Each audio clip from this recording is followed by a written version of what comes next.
მოგესალმებით, ძალიან დიდი მადლობა მობრძანებისათვის. ჩვენ ვიწყებთ სემინარების ციკლს, რომელიც დაეთმობა ჩვენს მთავარ კურსს, რომელსაც ბაკალავრები დადიან, ეს არის შესწავლა თანამედროვე აზროვნებაში. ჩვენ თითოეული ავტორზე, რომელიც აი ამ შესწავლით არის გათვალისწინებული, ჩავატარებთ თითო შეხვედრას, რომელზეც ერთი ადამიანით მომხსენებოდა და შემდეგ გაიმართება დისკუსია. მიზანი ამისა არის, რომ ჩვენ ჯერ სტუდენტებს მივცეთ დამატებითი სასწავლო მასალები, მაგრამ ასევე ალბათ კარგი იქნებოდა, რომ ჩვენ თვითონ გარკვეული აზრით ერთმანეთთან მეტნაკლებად შევათანხმოთ და ახლობის ათემებზე ვსაუბრობთ სტუდენტებთან, ასაკურველია ეს არ გულისხმობს ჰომოგენიზაციას არანაირად, ყველა ჩვენგანს ინდივიდუალური აქცენტები ექნება ამ ლექციების საკითხისას, მაგრამ დაახლოებით რომ ვიცოდეთ, ჩვენი კოლეგები რას კითხულობენ, მე მგონი თავისთავად ჩვენთვისაც სასარგებლო იქნება.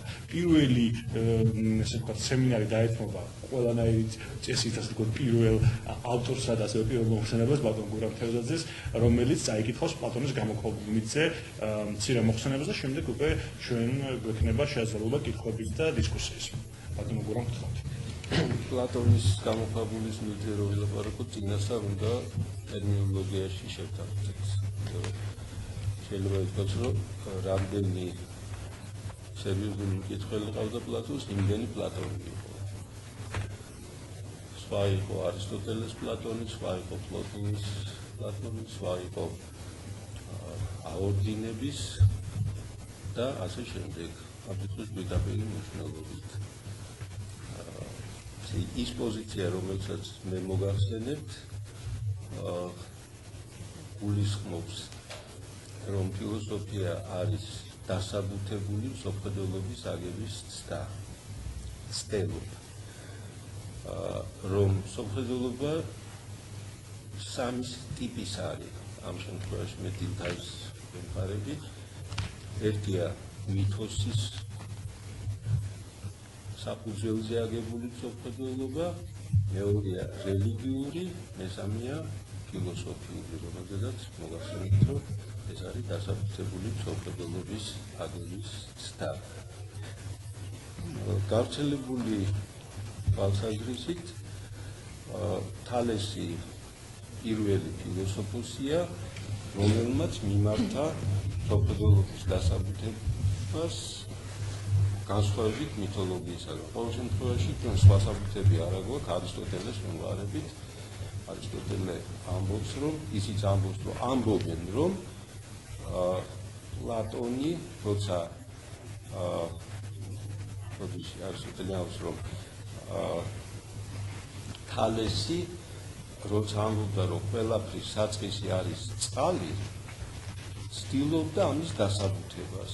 რატო? იმიტომ რომ ყველაფერი ცოცხალი შეიცავს წყალს, დედამიწა არის წყალზე, მიწიდან ამოდის წყალი, ციდან ჩამოდის წყალი და ალბათ ძალიან გაეხარდებოდა თალეს თანამედროვე ქიმიკოსების ცოდნა რო ქონოდა, რომ თქვათ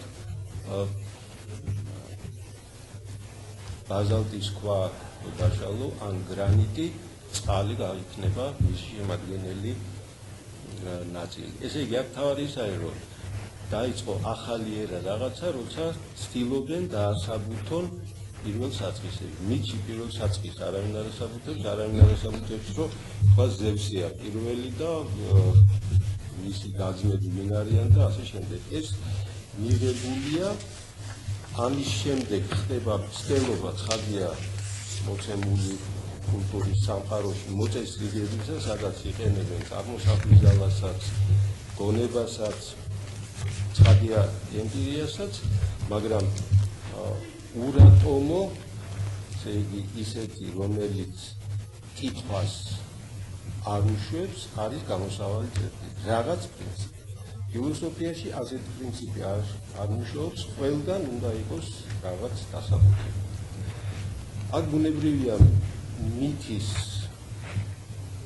თავისებური დევალვაცია ხდება, მაგრამ ფილოსოფია მალე მიხვდა და ფილოსოფოსები მალე მიხვდნენ, რომ მითის ასე უარყოფა არ შეიძლება. აქ დაახლოებით იგივე გამეორდა, რაც ქრისტიანობასა და ფილოსოფიას შორის გათამაშდა.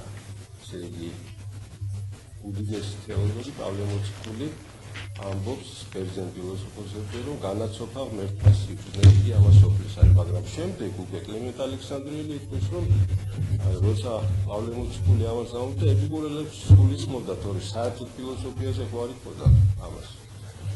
ესე იგი, ხედავენ მოწინააღმდეგეში გარკვეულ ღირებულებას. ამას რატო ამბობ? მითი ჩვენ ხდება პლატონთანაც და ჩვენ თავი თემა დღევანდელი გამოქვაბულის მითია, მაგრამ ეს არის პლატონური მითი. პლატონთან მითს სხვა დატვირთვა აქვს, სხვა დანიშნულება აქვს, ვიდრე ვთქვათ მითოლოგებთან,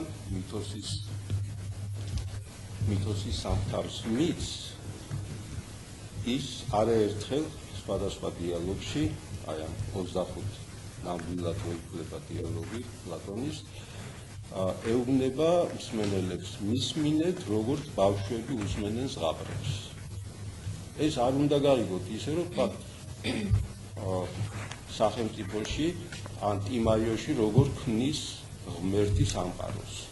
არ უნდა გაიგოთ, რომ მართლა დემიურგი იღებს რაღაც თიხის მსგავს, დაამსგვალებს რაღაცას, ესე იგი შიგნით გამოყოფს სხვადასხვა სეგმენტ შექმნის ღმერთებს და ასე შემდეგ.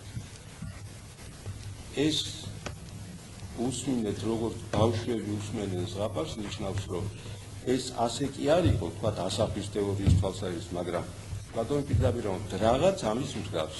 ეს რაღაცას გვაძლევს შემეცნებაში. და ამ რაღაცას პლატონი მიმართავს მაშინ, როცა დიალოგებში გამოყენებული დიალექტიკური მეთოდი უკვე შეხშია. იმას იქით ვეღარ მიდის. რაღაც საზღვარს ადგება, მაგრამ საჭიროა მის იქით წასვლა. აი რას ნიშნავს მის იქით წასვლა? ამის გასაგებად სოკრატე დაგიდება, არისტოტელე ამბობს, რომ სოკრატეს ჰქონდა დიალოგის მეთოდი და ცნების თეორია. იდეა სოკრატეს არ ჰქონდა. ეს რაც ნიშნავს? მე მაქვს ცნობიერება, მე უყურებ საგნებს, ამ საგნებს რო უყურო, მე რო ვთქვა, რომ ეს არის ჩანთა, უნდა მქონდეს რაღაც ზოგადი. ჩანთა როგორც ასეთ ეს კონკრეტული. ეს ზოგადი მე სინამდვილიდან არ მომეცემ. ჩემი ცნობიერებიდან ვიღებ მე ამას. ამას შემდეგ თანშობილი იდეებს დაარქმევენ, მაგრამ ეს არსებითი არ არის.